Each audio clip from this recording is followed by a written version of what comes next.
Boa noite a todos. Boa noite.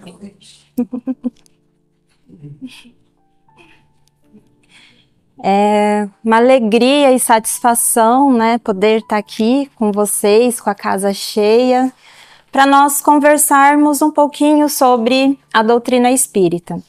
Então, a gente vai iniciar o nosso estudo com o Livro dos Espíritos, tá? Lembrando que nós estamos na segunda parte do Livro dos Espíritos, que fala do mundo espírita ou mundo dos espíritos. E nós estamos na segunda parte, no capítulo 1, que vai falar sobre a natureza e origem dos espíritos.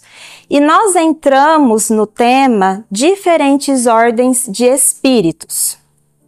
Então, hoje a gente vai conversar sobre a questão 97. Então, Kardec pergunta: há um número determinado de ordens ou de graus de perfeição entre os espíritos?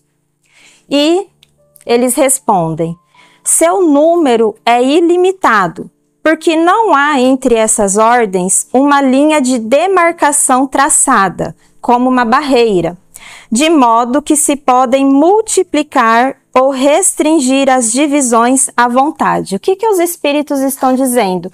Que não existe uma linha em que a gente consiga demarcar. A partir daqui se inicia o estágio 2 da evolução do espírito. E até essa barreira é o estágio 2. Aí após essa barreira vai para o estágio 3. Não existe essa delimitação. E que o número de ordens, de escalas de evolução é infinita. Mas, para que nós possamos ter um mínimo de compreensão sobre essa escala, essa ordem de perfeição, os espíritos vão continuar e vão dar uma explicação que fica mais claro para nós. Aí eles dizem: no entanto, considerando-se as características gerais dos espíritos, pode-se reduzi-las a 3 ordens principais. Então, de uma maneira geral, para nós entendermos, a gente, os espíritos falando para Kardec, a gente vai definir que existe 3 escalas que vão contemplar as características gerais dos espíritos. Então, a primeira escala ou a primeira ordem, colocar-se-ão os que atingiram a perfeição, ou seja, nessa escala estão os espíritos puros, que alcançaram a perfeição.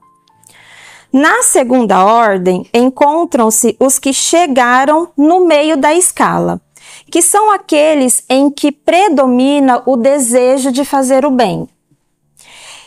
Na terceira escala, são os que ainda se acham na parte inferior, ou seja, os espíritos imperfeitos. Estes espíritos imperfeitos se caracterizam pela ignorância, pelo desejo do mal e por todas as paixões más que retardam o seu processo. Então a gente sabe, a gente aprende que na natureza nada dá saltos, então não tem como a gente pular de um estágio moral, evolutivo, de ignorância, de egoísmo, de orgulho, para no próximo nível a gente ser um espírito perfeito, um espírito puro. Então, tudo na natureza exige um processo.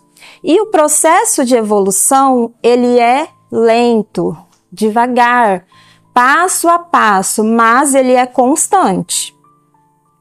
E a doutrina espírita vai nos esclarecer que cada reencarnação é uma oportunidade de progresso, é uma possibilidade dessa evolução.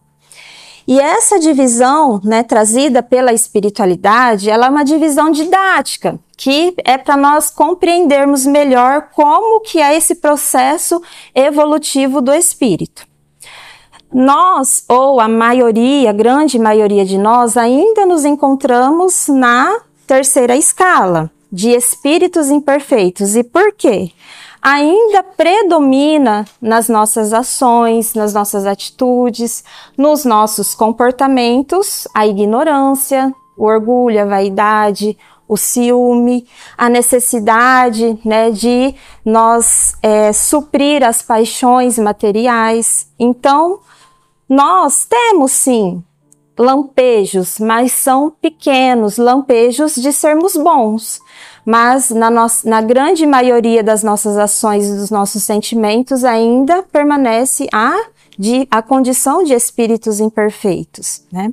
Então, por isso que nós, ou a grande maioria de nós, estamos nessa escala inferior. E agora nós vamos passar para a obra O Evangelho segundo o Espiritismo.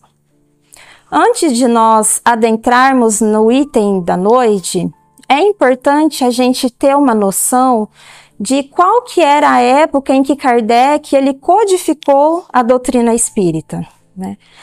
Lá na época em que Kardec estava estruturando, né, as obras do Espiritismo, tudo que nós sabíamos em relação a Jesus, sobre os seus ensinos, a sua vivência, tudo que ele deixou para nós tínhamos conhecimento através dos evangelhos do Novo Testamento.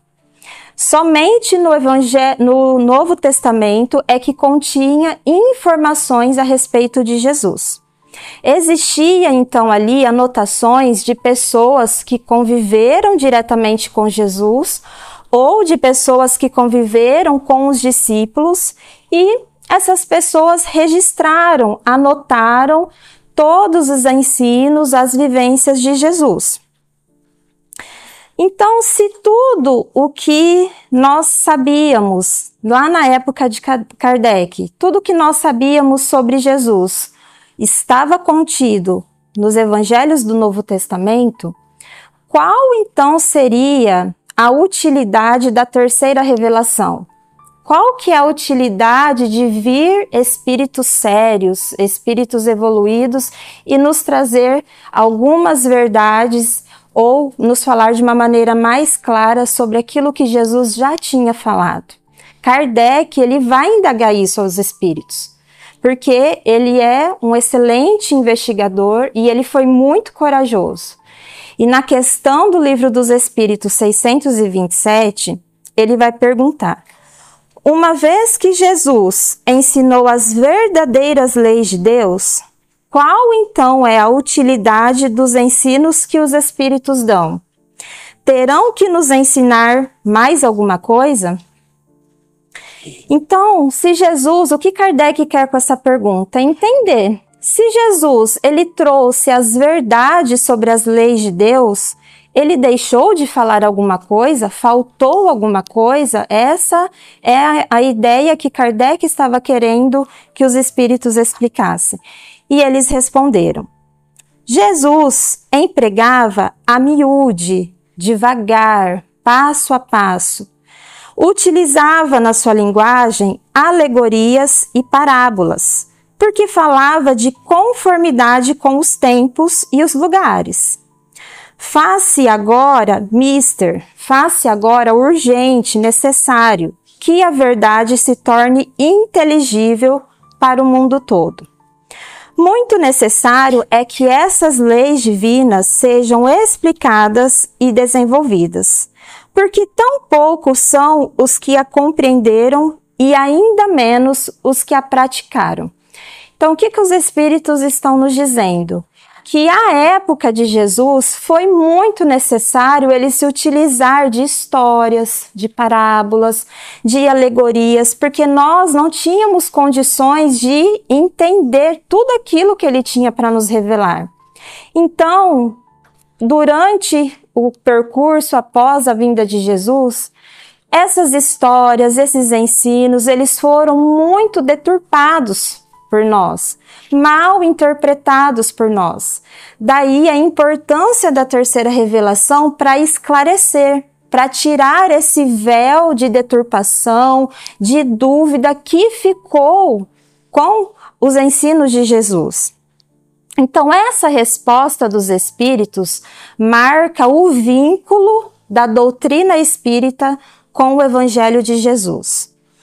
Kardec vai dizer que essa obra que nós estamos estudando sistematicamente, o Evangelho segundo o Espiritismo, é a obra que traz o caráter cristão para a doutrina espírita. Então, é a obra voltada 100% ao cristianismo, às passagens de Jesus. Por quê? Porque ela vai nos falar sobre moralidade, vai nos falar sobre a importância desse processo evolutivo.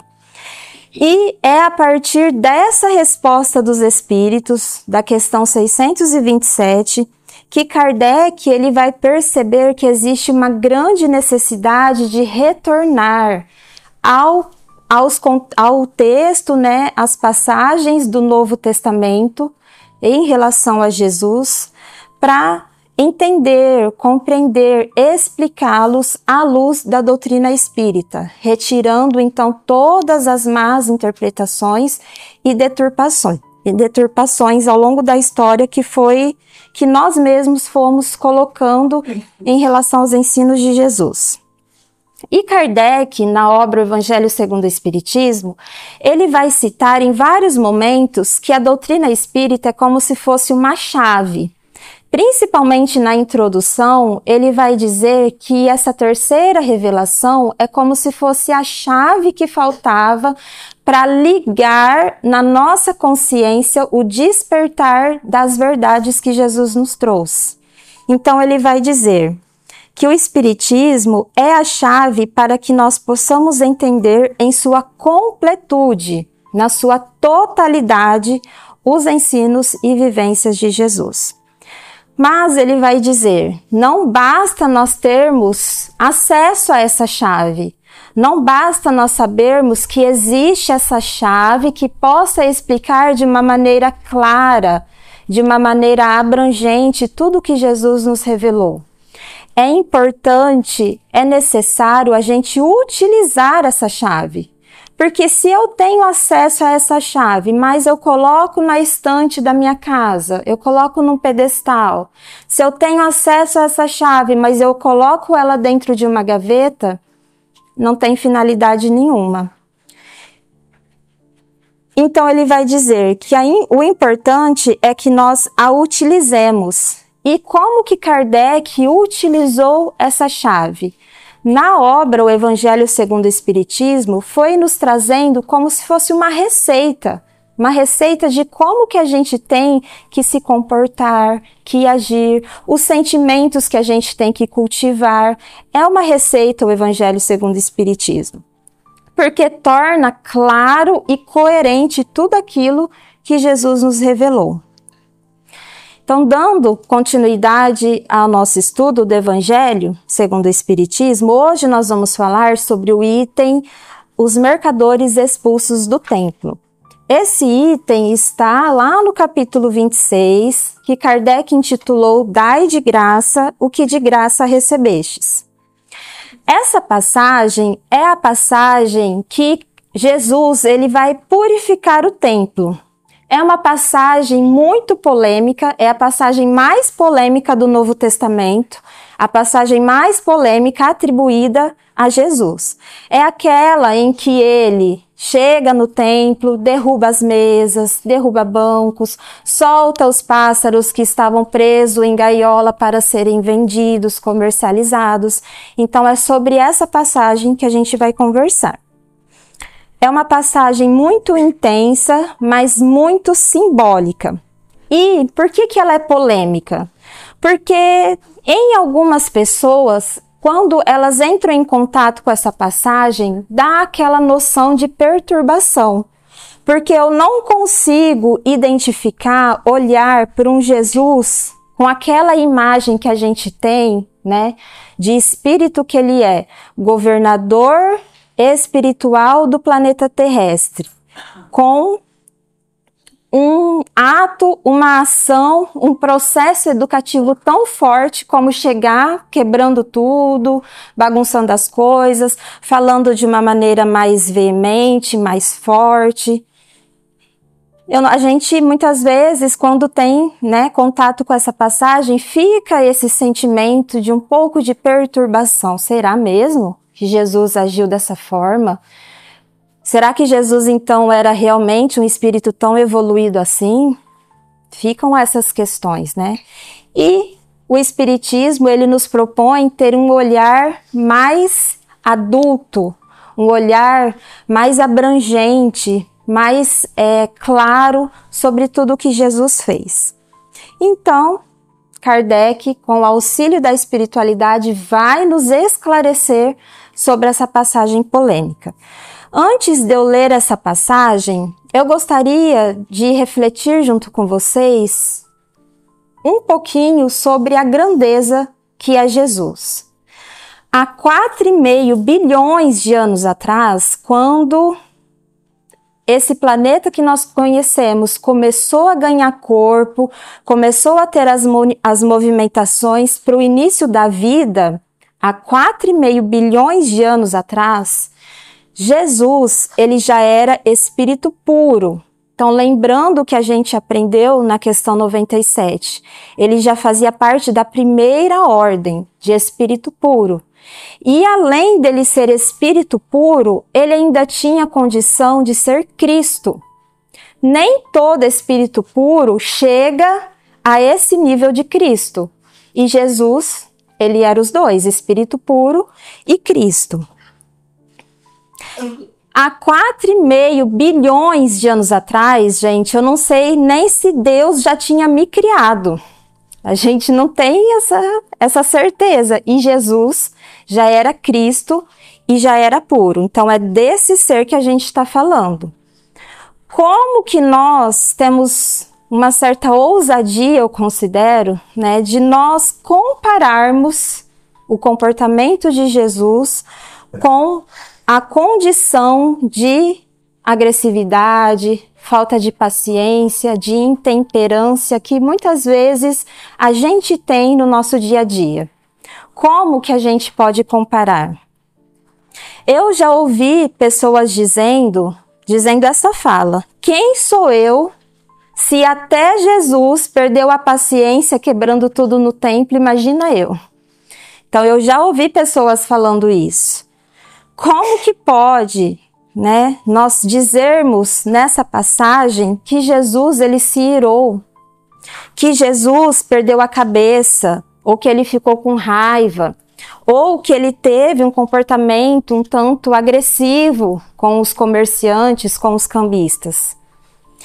Imaginar que Jesus ele ficou chateado, magoado, imaginar que Jesus extravasou a sua raiva naqueles pobres comerciantes que vendiam os animais ali no templo, não faz justiça à grandeza desse espírito.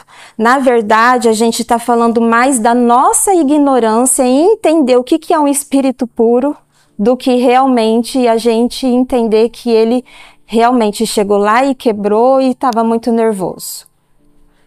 Não faz justiça à grandeza desse espírito.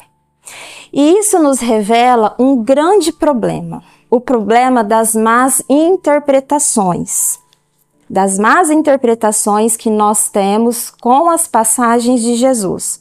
Como nós aprendemos lá no capítulo 23, que nós já estudamos aqui no centro.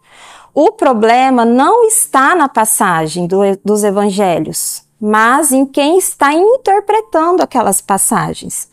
Kardec, ele deixou uma lição muito valiosa quando ele vai escrever o capítulo 23 do Evangelho segundo o Espiritismo, e ele intitula Estranha Moral. Estranha Moral é um título que Kardec deu para aguçar a nossa curiosidade. O que será que ele quis dizer com essa estranha moral? Porque a gente tem que convir que realmente Jesus, ele fez algumas coisas estranhas, mas estranha à primeira vista. Quando a gente tem aquele olhar de não conhecer os costumes da época, qual que era a lição que Jesus estava passando. Então a gente acha realmente algumas passagens dele muito estranhas, algumas falas atribuídas a Jesus muito esquisitas. Mas o que fez o codificador? O que Kardec fez com essas passagens estranhas? Ele utilizou, do conhecimento que ele foi adquirindo com o auxílio da espiritualidade, de espíritos sérios, espíritos comprometidos com a verdade, e também ele se utilizou do auxílio dos amigos especialistas que ele tinha. Então ele conversou com inúmeros professores que tinham conhecimento na cultura hebraica, que tinham conhecimento, eram doutores na língua hebraica, nos costumes. Então Kardec uniu todo esse conhecimento e ele conseguiu extrair dessas passagens estranhas um sentido espiritual muito profundo, que é o que a gente já estudou no capítulo 23, mostrando que o problema não estava nas passagens, mas na nossa cabeça que estava interpretando. Então vamos na passagem polêmica do Novo Testamento. Essa passagem ela está em Marcos, capítulo 11, versículos 15 a 18, e diz assim: Eles vieram em seguida a Jerusalém. E Jesus, entrando no templo, começou por expulsar dali os que vendiam e compravam. Derrubou as mesas dos cambistas e os bancos dos que vendiam pombos, e não permitiu que alguém transportasse qualquer utensílio pelo templo.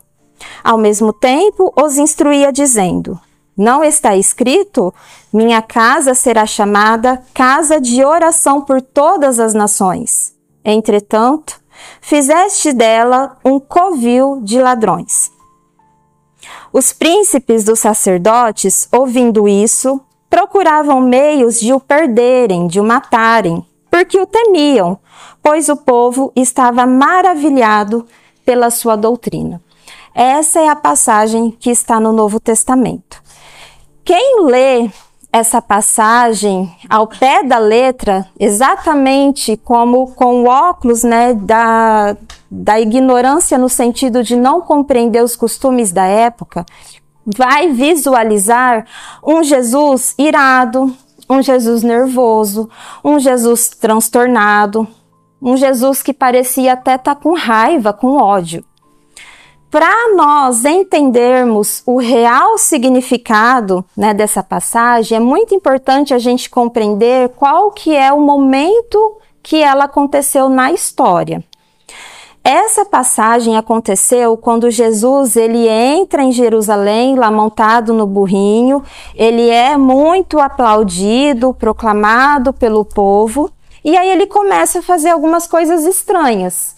E uma dessas coisas estranhas é entrar no templo e fazer tudo isso que eu li nessa passagem. Mas o que significa tudo isso? O que Jesus quis com tudo aquilo? O que tem para nos ensinar,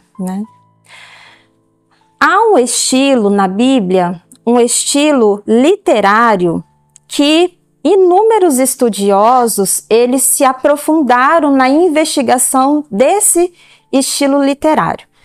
E esse estilo literário se chama relato de ação simbólica. Eu busquei entender melhor o que significa esse relato de ação simbólica nas explicações de Haroldo. Haroldo, ele é um excelente investigador da cultura hebraica e também do Novo Testamento. Existem para essa passagem de Jesus, assim como para todas as outras, inúmeras interpretações, mas eu considerei essa de muitos estudiosos, incluindo Haroldo, porque para mim é a que fez todo sentido e eu vou explicar o porquê. Então, explicando o que é um relato de ação simbólica. Era parte do costume do povo hebreu. E esse relato de ação simbólica, ele contém nos textos desde o Velho Testamento. Lá no Velho Testamento existe mais ou menos uns 15 relatos de ação simbólica. E no Novo Testamento existe inúmeros, muitos.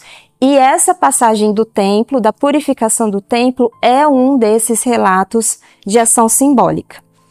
Então, qual que é a estrutura desse relato? É tudo simbólico, é uma encenação, é um teatro, é uma simbologia. Então, se a gente não sabe que esse era um dos costumes dos profetas, a gente vai ler ao pé da letra. Jesus realmente entrou e quebrou tudo, ficou muito nervoso. Nós, então, não compreendemos nada do que ele quis nos passar. Então, qual que é a estrutura? O que significa o relato de ação simbólica? Então, é como se fosse uma história em que Deus ele chega até um profeta e ele pede para que esse profeta realize tal coisa que tem como objetivo trazer um ensinamento, uma lição para o povo. Então, o profeta chega até o povo, vai ali no ambiente em que o povo está presente e começa a fazer uma encenação, um teatro.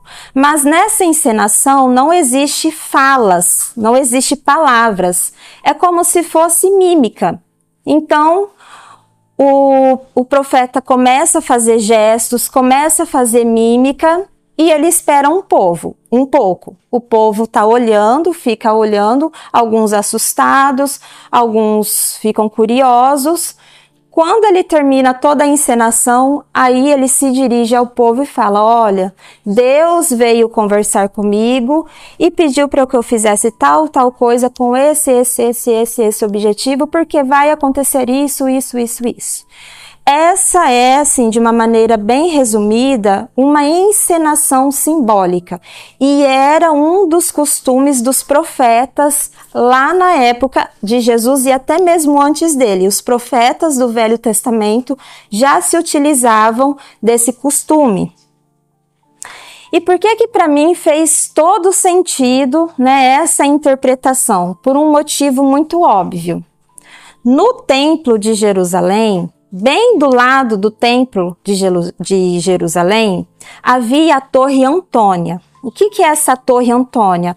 É uma das maiores fortificações romanas. Dentro dessa torre haviam inúmeros soldados romanos. E por que ali ficava inúmeros soldados romanos? Porque a região do templo era uma região muito conflituosa. Então, constantemente acontecia guerras, mortes, perseguições. Então, como Roma era o povo que dominava aquela região, eles construíram essa fortificação ao lado do templo e ali ficava inúmeros soldados que tinha como um dos objetivos vigiar o templo. E além desses inúmeros soldados, dentro do templo existia a guarda, que eram soldados contratados exclusivamente para vigiar o templo. Então tinha a Torre Antônia e tinha os guardas dentro do templo. Então, nessa passagem, que inúmeras pessoas, muitos de nós, interpretamos completamente errado, achando que Jesus chegou lá, quebrando tudo, soltando os animais, agindo de uma maneira agressiva. Amigos, se Jesus tivesse feito isso, imediatamente ele teria sido preso. Porque os soldados romanos ou soldados da guarda do templo não permitiriam esse tipo de comportamento, de atitude. Então, imediatamente, ele teria sido preso. Oi, Ida, eu vou beber porque tá calor, tá?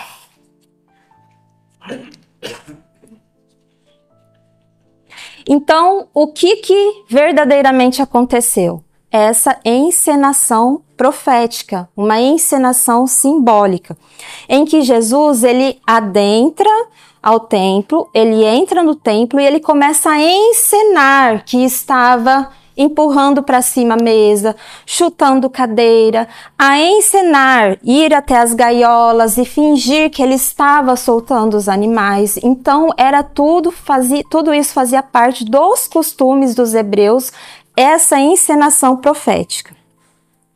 Quando Jesus ele acaba de fazer a encenação, aí ele vai nos dizer: essa casa é a casa de orações, mas vocês a transformaram no covil de ladrões. E no final, ele vai dizer que o templo seria então purificado. Passado alguns anos após essa encenação de Jesus, lá no ano 70 depois de Cristo, as tropas de Tito era filho de um imperador romano. ele entra junto com suas tropas em Jerusalém e ele destrói o templo. Acaba com tudo que existe dentro do templo. Daí se concretiza a encenação histórica de Jesus, profética. Então Jesus estava fazendo aquela encenação em dois sentidos. No primeiro sentido, em que aquele templo realmente seria destruído, e no segundo sentido, qual que é a destruição interior que deveria acontecer com as pessoas. Qual que é a lição espiritual que Jesus estava querendo nos dizer? Lá na época de Jesus, antes, lá no templo, antes da existência dos mercadores, dos cambistas, antes deles irem fazerem a venda no templo, havia um local no templo chamado Pátio dos Gentios. Gentil era o povo estrangeiro. Todo mundo que não era hebreu era chamado de gentil. Então, todas as outras nações eram chamados povo gentil. E nesse pátio dos gentios, naquele ambiente, ele tinha como finalidade, como objetivo, que pessoas do mundo todo viessem até Jerusalém, naquele ambiente, para eles conversarem sobre essa nova ideia de Deus único trazido por Moisés. Então, se organizaram um templo e nesse templo se organizaram um espaço para que pessoas de todas as nações pudessem vir e conhecer mais sobre essas ideias de um Deus único. Eles queriam aprender ali com os hebreus, com os judeus, essa ideia de Deus único, né? E aquele ambiente, então, tinha como objetivo dialogar, eles terem conversas filosóficas, eles se relacionarem e falarem de coisas de Deus, coisas divinas, coisas espirituais. Mas alguns dirigentes religiosos, eles começaram a desenvolver alguns sentimentos de inveja, ciúme, egoísmo. E aí eles vendo todo aquele cenário, eles não queriam que o povo de outras nações viessem aprender sobre esse Deus único. Eles queriam que permanecesse somente com os hebreus, com os judeus, essa revelação de Deus único. Então, para eles acabarem com aquilo, o que eles decidiram? Colocar venda de animais naquele espaço, fazer dali um comércio e também troca de moedas, porque como inúmeras pessoas de várias nações passavam por ali, para comprar as coisas e se hospedar em Jerusalém, precisaria haver a troca de moedas. Qual que era o verdadeiro objetivo desses dirigentes religiosos? Atrapalhar aquelas conversas sobre Deus, sobre espiritualidade. Então, com o passar do tempo, o que aconteceu? As pessoas passaram a não ir mais ao templo para buscar essa relação com Deus, para buscar conhecimento, troca de experiência, mas sim para buscar coisas puramente materiais, se preocuparem com coisas puramente materiais. E é nesse sentido que Jesus ele vai nos chamar a atenção nessa passagem. Né? Então, naquela encenação, ele diz, essa casa é uma casa de oração, mas vocês a transformaram num covil de ladrões. Nesse momento, Jesus ele estava chamando a atenção daquele povo para a exploração, que o objetivo, né, daquele comércio ali dentro era para distrair as pessoas e distrair elas do quê? Dos valores espirituais. Elas estavam se esquecendo desses valores espirituais. E desde então, esse esquecimento dos valores espirituais é hoje, depois de 2000 anos, um dos maiores males que nós estamos passando hoje, que é a perda do sentido espiritual. E já se passaram milênios e nós ainda estamos nos sentindo sem sentido espiritual. Atualmente no Brasil, né, ele é recorde, ele é campeão na compra de antidepressivo. O Brasil hoje é um dos países que mais consome antidepressivo. E por quê? porque a gente está perdendo o sentido da nossa vida. Nós somos moldados na nossa educação a buscar um bom companheiro, uma boa casa, um bom carro, uma boa formação, um bom círculo de amizades, uma boa religião. Quando a gente alcança uma parte ou tudo isso, muitos de nós ainda sentem um vazio existencial muito grande. Aí vem a depressão, né, e inúmeras doenças psiquiátricas, emocionais que acometem a todos nós, né? E por quê? Muitos de nós, mesmo aparentando externamente estar tudo bem, mas a gente tem sentido um vazio espiritual, um vazio de existência muito grande. E esse fenômeno, esse vazio existencial, ele não é só no Brasil, ele é mundial. Qualquer mundo, qualquer país, qualquer localidade, o que predomina é a insatisfação permanente, ou seja, o vazio existencial. E há 2000 anos, Jesus ele estava preocupado com isso. Ele estava nos falando, vocês perderam esses valores espirituais. E ainda hoje isso é muito atual, porque a gente vai na casa espírita, a gente vai nas igrejas, a gente vai ao templo religioso e muitas vezes a gente não se sente realizado espiritualmente. Porque muitas vezes nós não conseguimos encontrar essa direção, esse sentido espiritual, né?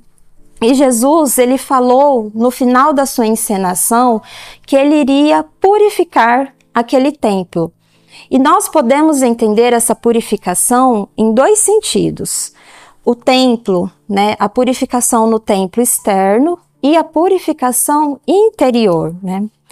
O mais alto templo religioso está dentro de nós, que são o desenvolvimento dos sentimentos nobres. Deus conversa conosco através dos sentimentos.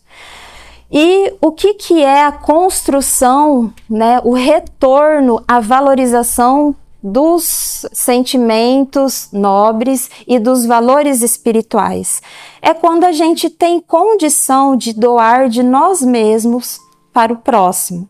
Lembrando, né, que esse item ele está dentro do capítulo Dai de graça o que de graça recebestes. É muito natural que nós recebamos, né, por tudo aquilo que a gente faz através do nosso trabalho profissional. A forma que no planeta, como nós somos recompensados, o nosso esforço, a nossa dedicação, a prestação do nosso serviço tem como gratificação o salário. Isso é normal, isso é benéfico. Mas existe dentro da nossa profissão um campo especial.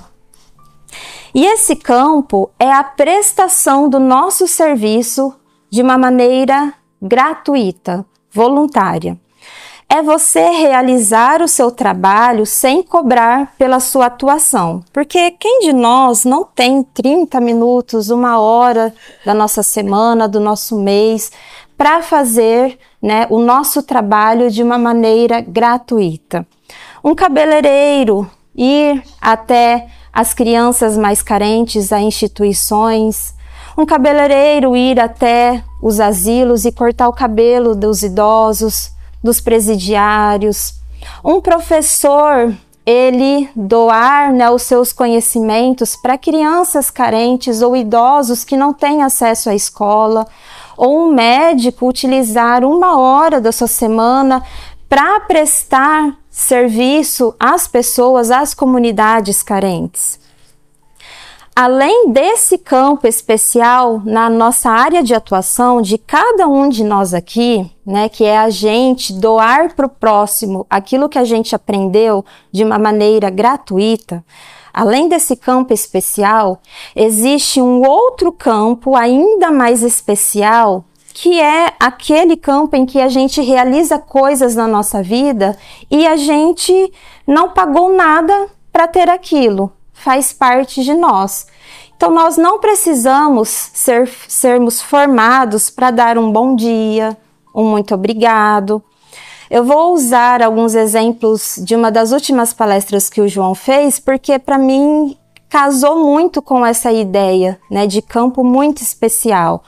Nós não precisamos de nenhuma formação para parar 10 minutos e ouvir os nossos familiares, de sentar num banco de uma praça e ouvir o que um morador de rua tem para nos dizer. Nós não precisamos de formação acadêmica nenhuma para doar uma comida ou um pão e curar a fome de alguém, para doar um agasalho e curar o frio de alguém. Nós não necessitamos ter formação para sermos propagadores de notícias boas. Então, a gente usar as nossas redes sociais para escrever mensagens de otimismo. Então, nada disso a gente pagou para ter, né? Então, a gente não precisa de nenhuma formação para isso. Esse campo ainda mais especial é o campo que se chama fraternidade, que é a conquista, o retorno da conquista das valorizações espirituais. Então, eu falei tudo isso porque a forma como a gente vai reconquistar em nós a importância dos valores espirituais são esses campos muito especiais em nossas vidas, essas atuações em que a gente tem condição de realizar no nosso dia a dia. Porque agindo assim, nós seremos criaturas ligadas ao plano da divindade. Quando a gente se sente pertencente ao plano da divindade, inevitavelmente vem em nós já aquele sentimento de ter sido recompensado. Então eu não preciso do reconhecimento do outro e nem de um salário por isso, porque eu estou sendo recompensado por Deus. Dai de graça o que de graça recebestes. Obrigada, amigos.